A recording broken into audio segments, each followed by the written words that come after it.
আসসালামু আলাইকুম বাংলাদেশ। নিশ্চয় সবাই ভালো আছেন। আল্লাহ তাআলার অশেষ রহমতে আমি ভালো আছি।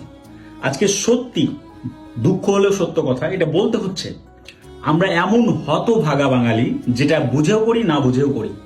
আজকে আমরা ফিলিস্তিনের ওপর যে আক্রমণ করছে, মুসলিমের ওপর যে অত্যাচার করছে, তার বিরুদ্ধে আমরা ইসরায়েলি প্রোডাক্ট বা পণ্য বর্জন করতে বলা হচ্ছে প্রতিটা মুসলমানকে, যেন ইসরায়েলের আর্থিক লেনদেনে ঘাটতি পড়ে।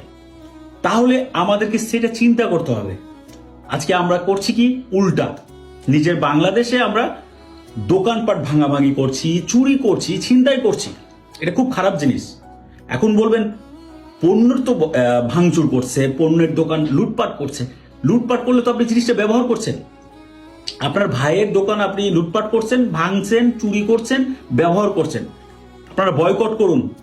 ইসরায়েলি কোনো প্রোডাক্ট আপনারা ব্যবহার করবেন না, এটা এক জিনিস। আর চুরি করে আপনি ব্যবহার করছেন, এটা আরেক জিনিস। এটা নিজেকে নিজে প্রশ্ন করুন, আপনি ভালো করছেন না খারাপ করছেন। সত্যি আমরা হতভাগা বাঙালি। আমরা মানুষের চুরি ছিনতাই বাটপারি করে থাকতে পছন্দ করি। আজকে যে কাজটা করছেন, ইসরায়েলি পণ্য বয়কটের জায়গায় আপনারা আপনার ভাইয়ের একজন মুসলিম ভাই যে ব্যবসা করতো তার দোকানপাট লুটপাট করছেন, তার ঘরবাড়ি ভাঙাচুরা করছেন। এটা অন্য জিনিস, এটা বয়কট করা না। এটা নিজের জন্য আপনারা চুরি বাটপারি করছেন। আগে নিজে প্রশ্ন করুন যে আমি ভালোভাবে ইসরায়েলি পণ্য বয়কট করব, ব্যবহার করব না, কিনবো না। যদি আমি এই জিনিসগুলো না কিনি তাহলে ওই দোকানদার জিনিসটা নিবে না, বা দোকানদার তার স্টকে সেই মালটা রাখবে না, সেটা হবে বয়কট।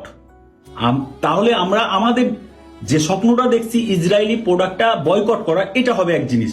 আর আজকে আপনি আপনার বাংলাদেশের একজন মুসলিম ভাইয়ের দোকান পাট লুটপাট করছেন। আজকে বাটার দোকানটা ভাঙছেন, দোকান সে জিনিসে ছিল অন্য জিনিস, তার প্রোডাক্ট ছিল আরেক জিনিস।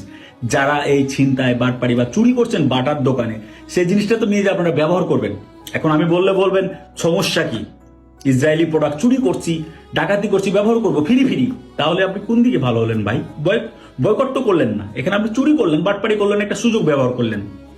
আপনারা সঠিক পথে যান এবং আল্লাহর কাছে দোয়া করুন যেন আজকে গাজার যত শিশু বাচ্চাদের এই হাল হচ্ছে, আল্লাহ যেন তাদের দিকে ঘুরে তাকায় এবং তাদের একটা ভালো কিছু আল্লাহ আমাদেরকে দান করে, যেন তারা ভালোভাবে তাদের নিজের জন্মস্থানে নিজের দেশে ভালোভাবে থাকতে পারে।